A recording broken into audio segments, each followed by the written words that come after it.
Welcome to Still Creative. My name is Eric Averett, host of Still Creative and head of global sales at Ksolves, an AI-first digital engineering and IT consulting company. My guest is Liberato Garced Torres, a data management specialist at one of the largest mall operators in the world, where he designs data integration solutions and AI-driven tools for commercial real estate. Previously, Liberato spent nearly a decade as a building engineer, working with physical systems, including steam plant operations, before moving into cybersecurity, cloud architecture, and web development. And at the time of this recording, he is finishing a master's in systems engineering at Johns Hopkins, and he is also an INCOSE-certified systems engineering professional. The thread running through Liberato's experience is this: physical and digital systems connect in ways most people never see, and the work, whether it's a steam plant, a data pipeline, or an AI tool, is always about understanding how the whole system works, from the people using it to the technology supporting it. It was great to talk with Liberato. I learned a lot about systems thinking, and I hope you enjoy the conversation as well.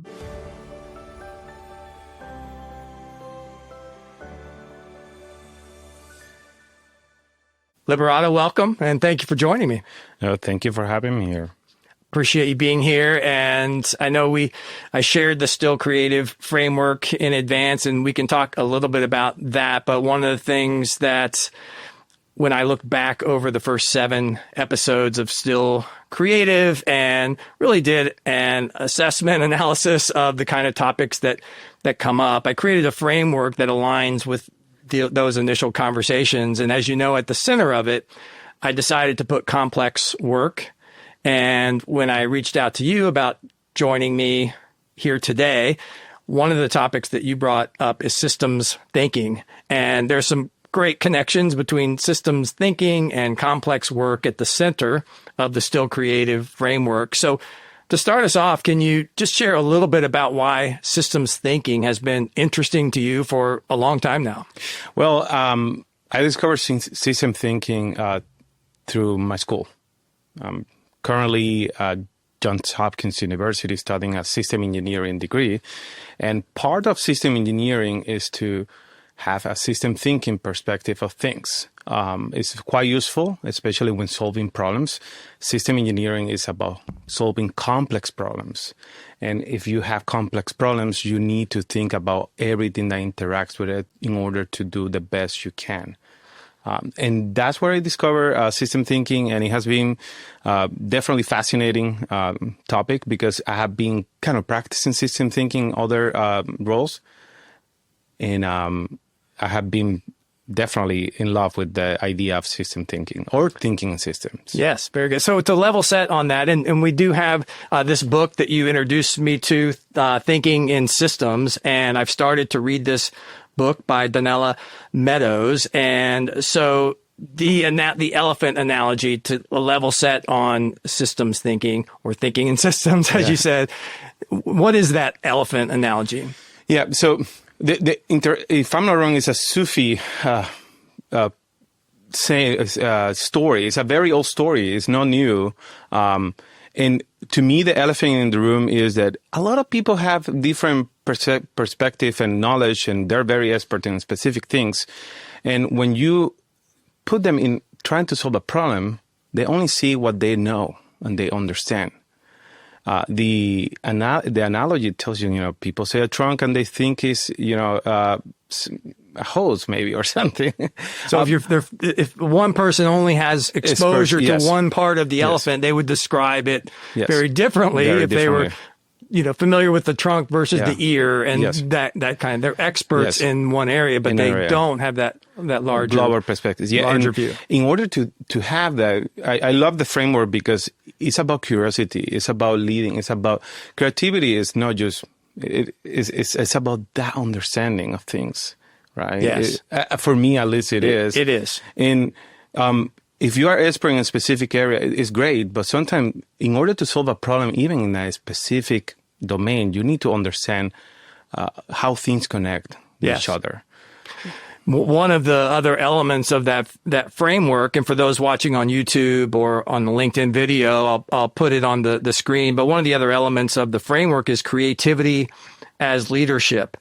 And a related statement here, the system is the source of its own problems, and leadership requires the courage to restructure it rather than blame its parts.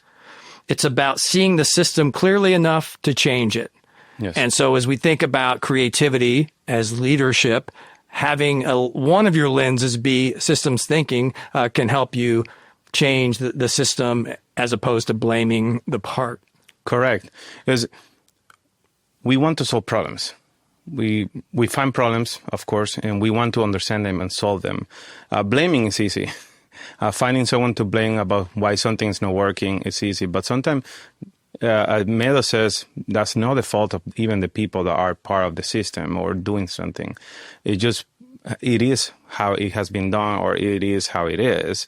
But because no one has seen a global perspective, a whole full picture of things cannot be solved.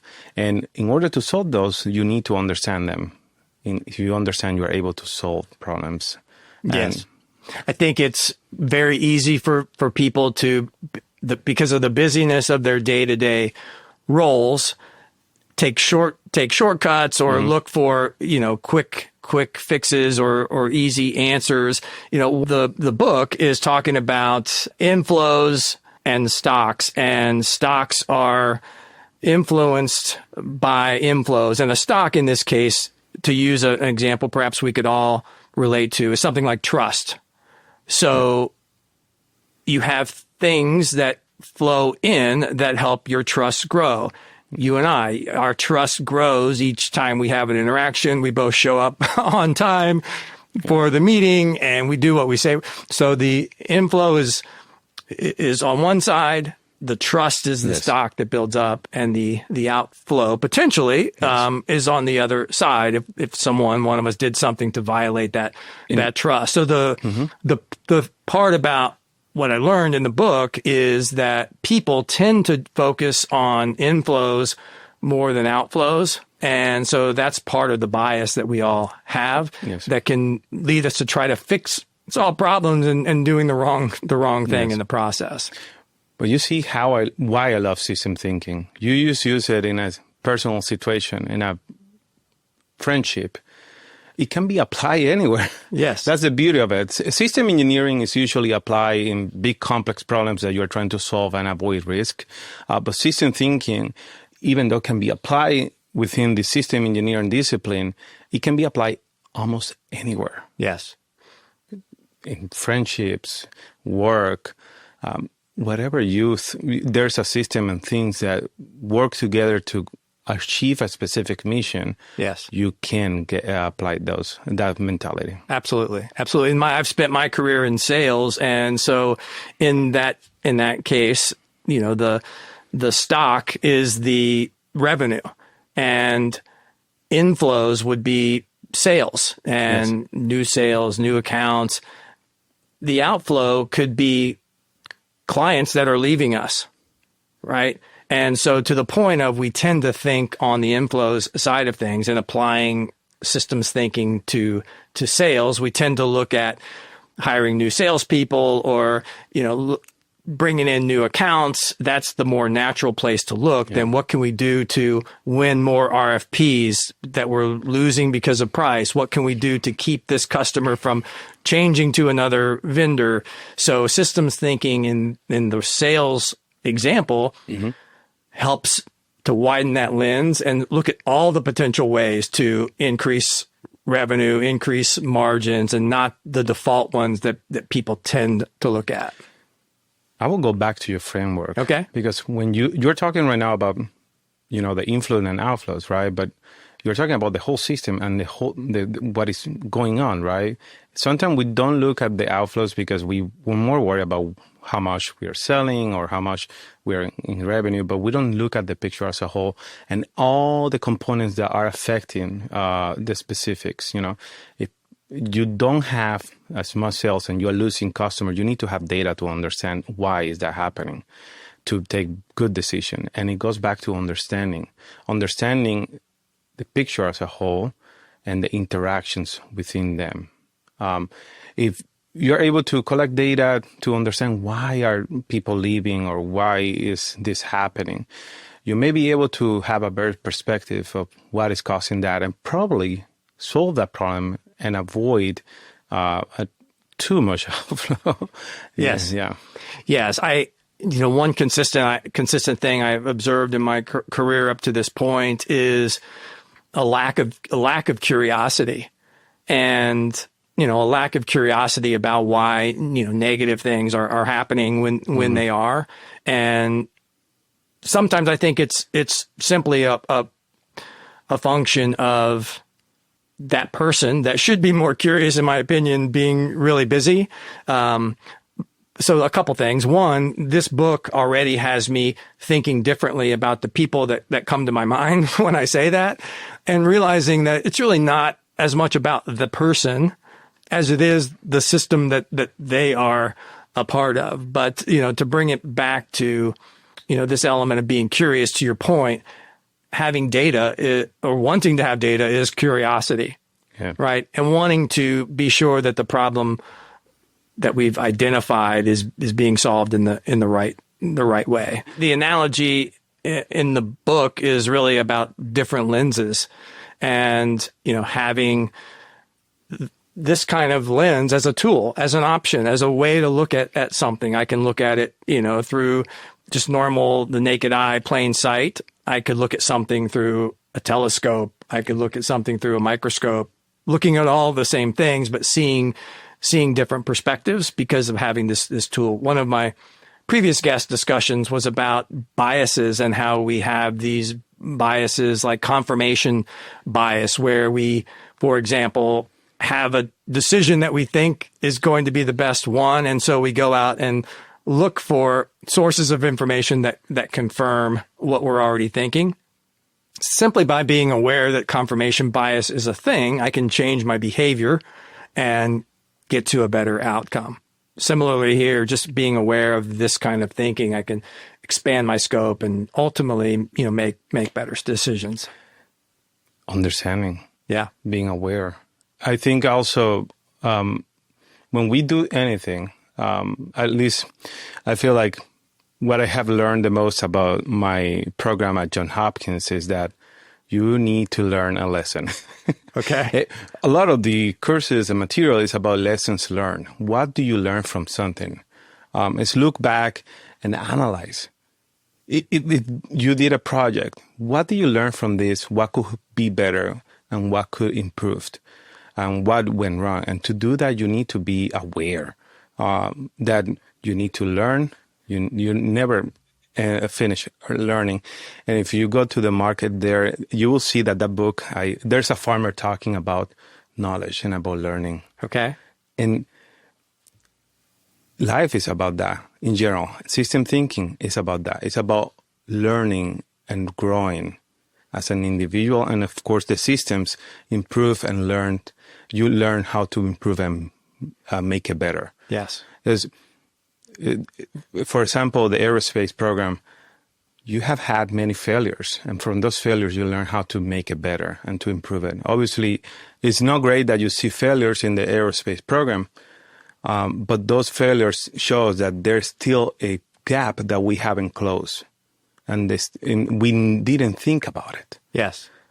That's one extreme, which I love, example of where learning is so critical. That's a life and death scenario. And on the other end of the spectrum, there are things in business which, because of the cost, it probably doesn't make sense to invest time learning there. We've got other things that are bigger priorities. So I think for me, another already takeaway is that by having a systems thinking view, I can better understand where I should invest more time in learning, and where it's not time well spent. So to use my sales example, if the stock is revenue and the inflow is new sales and the outflow is customers who are leaving us or RFP responses that we aren't winning, if I'm seeing both sides, then I'm more inclined to do something that I think companies should do more of, from my experience, is doing an analysis of why we lost, when we lost. If it's a big RFP response, we were a finalist, but we weren't selected, then my view is that's important. We need to understand that in a deeper way and spend more time there. That's time well spent to, look at the outflow side of the main goal we're trying to accomplish. Yes, and sometimes it's not an easy lesson to learn and to look back and what can we do better. Sometimes you're losing customers or there's not much customer traction and you don't understand everything what's going on and you cannot improve it, or you don't want to because you feel like you're doing the right thing. That is a block on how can you improve and do things better. If you don't accept that things can be better, they will never be better. And I think being humble, understanding as well, how can you learn something, I think is the key as well. If system thinking and thinking system will not happen if you don't see a way to improve things. I do have an example. Sure. There's a company that went to Canada invest. They bought a chain that was failing. They invested billions of dollars thinking that just having the name reputation in the United States, investing in Canada will have been the same. They didn't understand that this chain that was failing because location. It wasn't because of name recognition, it was location. And not understanding the system as a whole. For example, United States and Canada work differently in many things, many ways. And not understanding that location was a problem for them, for the previous company, and for them will be as well. They kept investing money and wasting a lot of money because they did not understand the whole thing. They said, well, this is a market. We can enter to the market the same way we have done it in many other states. It's the same thing. It shouldn't be that complicated. Yes. Right? It wasn't. Yes. They failed. But it's because they didn't understand the whole picture. I would guess.